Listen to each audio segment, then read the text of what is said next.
In the bustling streets of Mushin, where the streets hummed with the sounds of late-night traders and distant car horns, there was a particular Suya stall that stood apart from the rest. It wasn't just any roadside grill. It was Baba Kazim's Suya, and those who had tasted it swore by its legendary flavor. But there was something odd about Baba Kazim. No one knew where he came from or where he got his meat. He never visited the butchers, nor did any delivery truck stop by his stall. Yet every night his fire burned and his grill was always full. He operated only under the cloak of darkness, and by morning his stall would be completely empty as though it had never existed. Those who were brave enough to eat from him would say his suya was unlike anything else. Tender, succulent, bursting with flavors that lingered on the tongue long after the last bite.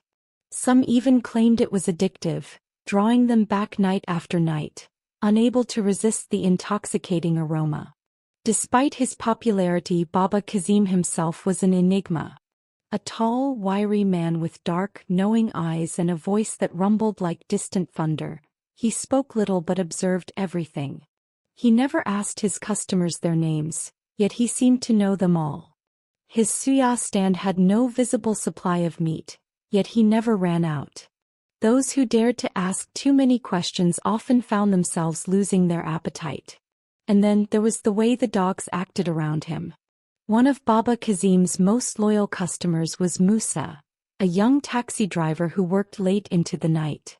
For years his nightly ritual had been the same: drive passengers across Lagos, and once his shift ended, stop by Baba Kazim's stall for suya before heading home.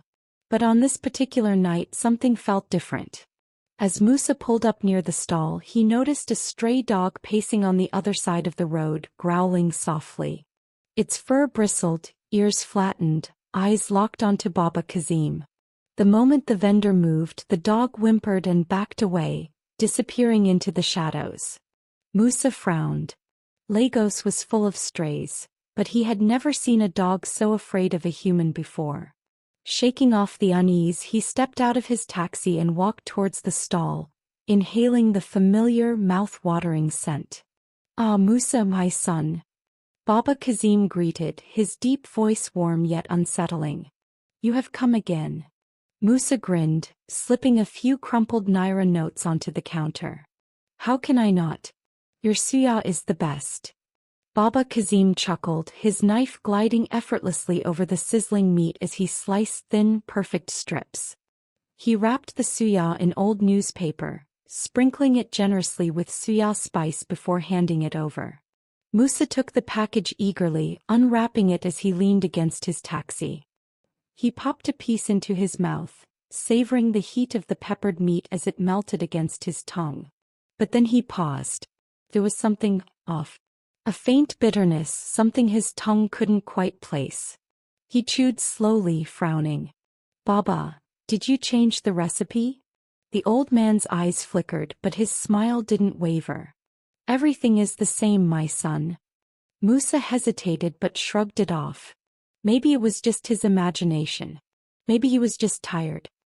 He finished his meal, wiping his hands on his jeans, and prepared to leave. As he turned towards his taxi, Baba Kazim's voice stopped him. "Be careful on your way home, Musa." Musa blinked, turning back. "What do you mean?" The vendor simply smiled, his dark eyes glinting under the flickering streetlight. "The night has many hungry mouths." A strange chill passed through Musa's spine, but he forced a laugh. "Baba, you like to scare people. Good night."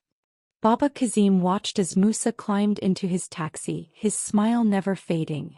The next morning, Musa's taxi was found abandoned on the side of the road. The doors were wide open. The engine was still running. The driver's seat was empty. But Musa was gone.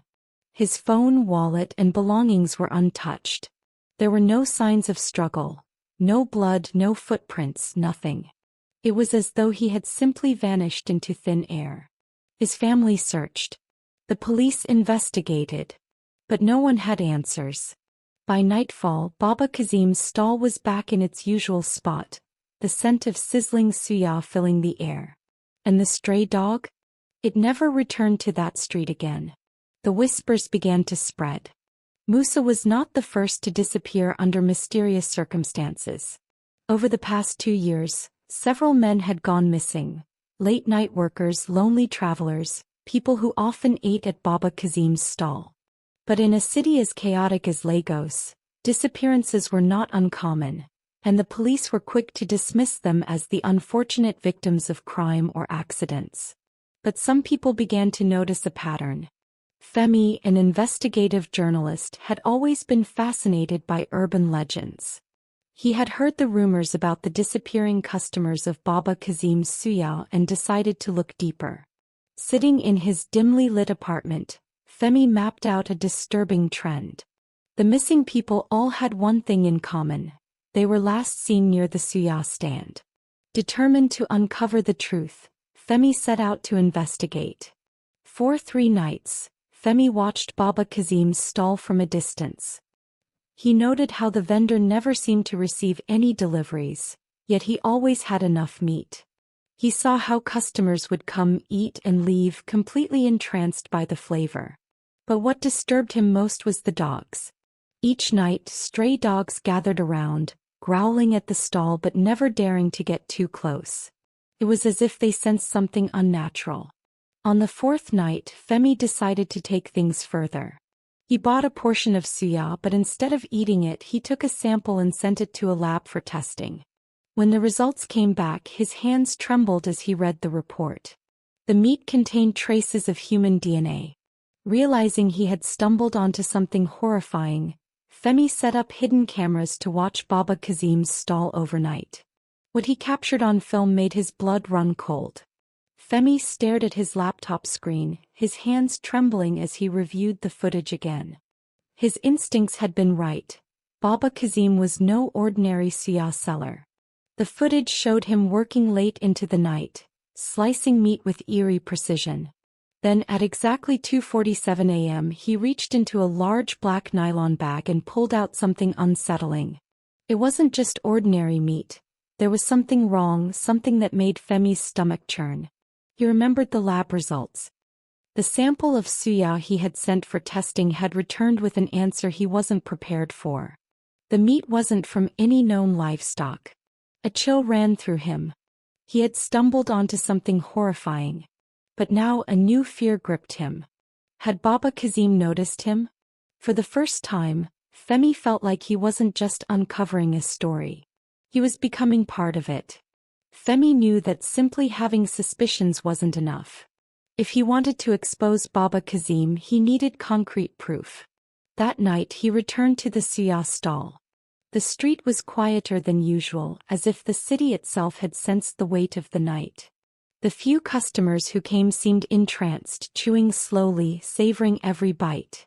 As Femi approached, Baba Kazim looked up, his dark eyes holding something unreadable. "Ah, journalist," the vendor said, his voice smooth yet unsettling. "You have come to eat." Femi hesitated before responding. "No, Baba. I just have some questions." The old man's smile never faded. "Questions are dangerous." Femi swallowed hard. "Where do you get your meat?" For the first time Baba Kazim stopped cutting. He wiped his blade slowly and looked at Femi with an expression that sent chills down his spine. "Meat is meat." The answer was simple. Too simple. Femi's pulse quickened. Then he noticed something. The stray dogs that always lingered around the stall, growling at the vendor but never daring to get too close. Tonight they were completely silent. A sudden unease washed over him. He needed to leave. No. But just as he turned, the street light above him flickered. And then, darkness. When Femi opened his eyes, he was standing alone in the middle of the street. The Suya stall was gone. No grill. No table. No trace of Baba Kazim. It was as if the stall had never existed. Heart pounding, Femi stumbled back. He had only looked away for a second. How could everything disappear? Panicked, he rushed to a nearby police station, desperate to explain what he had seen. But when he told them about Baba Kazim, about the missing people, about the strange meat, they only stared at him. "Suya stall?" one officer asked, frowning.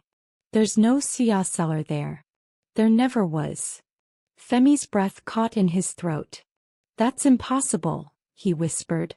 But when he returned to the location the next morning, there was nothing but an empty roadside. No charcoal stains, no lingering smell of grilled meat. The stall had vanished without a trace. Had it ever been real? Or had he just become part of a legend no one would believe? Weeks passed, but the nightmares never left Femi. The sound of a blade slicing through meat. The flickering streetlight. The eerie words, "Meat is meat." One evening while walking through a different part of the city he smelled it. That same intoxicating, mouth-watering aroma. His body stiffened. His heart pounded. Slowly he turned. And there, standing behind a new stall, smiling that same knowing smile, was Baba Kazim. "You go chop?" the vendor asked. Femi backed away, his blood running cold. He knew the truth. But if you ever walk the streets of Lagos late at night and catch the scent of something irresistible, something that calls to you whispering your name, walk away. Because some meals are not meant to be eaten.